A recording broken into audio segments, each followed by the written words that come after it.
I wholeheartedly acknowledge and respect ideological diversity. Yes, we have parties. I, of course, want my point of view to win, but the thing is, I've never done it at the expense of cheating at the game. That was two-time failed Democrat Georgia candidate for governor Stacey Abrams proclaiming her innocence following accusations of violating campaign finance laws during the 2018 election cycle. Abrams, along with two leaders from a voter outreach group Abrams founded, have been served subpoenas to appear before the Georgia Senate Special Committee this Friday as part of an investigation. The group New Project Georgia, which dissolved last year following financial and legal problems, has already admitted to 16 violations earlier this year and agreed to pay a $300,000 fine, the largest campaign finance penalty in Georgia history. When not denying fraud allegations, fighting subpoenas, or accusing Republicans of racism, Abrams says her main focus these days is, quote, fighting authoritarianism under President Trump. Why am I not surprised, Jason?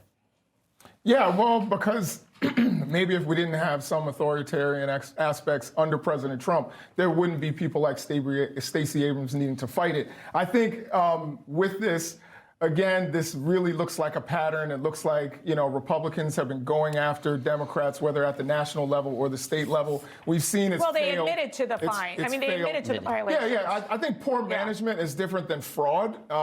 So, again, did they probably have some financial poor management? Yes, clearly they have. But does that rise to the level of fraud?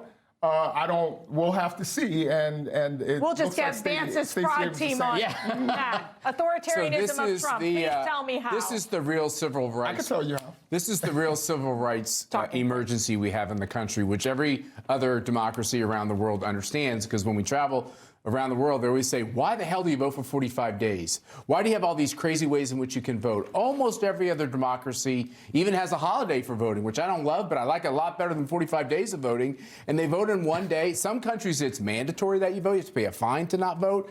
But yet we have this insanity, and they all have voter ID, all of them, and it's real. And a lot of paper ballots. And Stacey Abrams has been the tip of the spear to get rid of photo ID voting, to get rid of having voting rolls that are checked.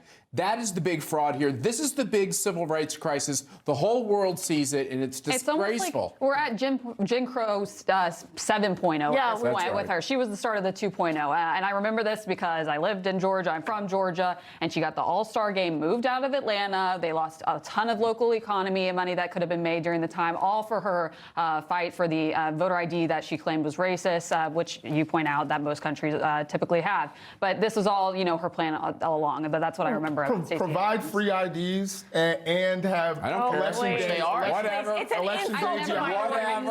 Why are you yelling? I'm trying to agree with you. Whatever. Free IDs, I don't care anymore. It's an insult for minorities that they can't. They seem that they can't get an ID. That's crazy. You need an ID to get on a plane. You need an ID to get a vaccine. You need an ID to go to like the Social Security. Come on, give me your. For you guys, it's all about your solution. Is all about free information. Truth is freedom. Is Newsmax. It's real news for real people.